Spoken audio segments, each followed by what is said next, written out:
आकाशैमा मौरी उड्यो रसमा गति रम्बी केटी रहेछन् पूर्व जानी बसमा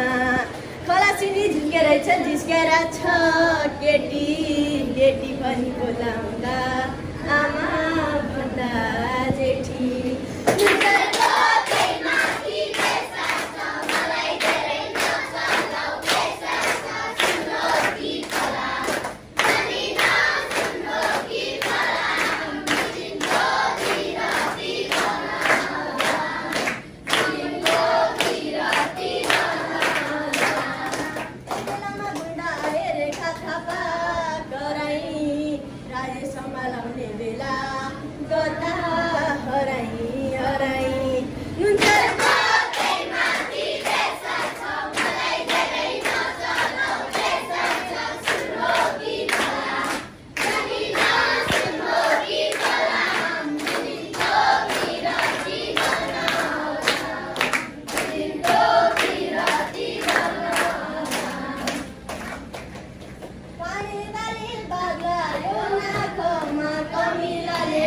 Di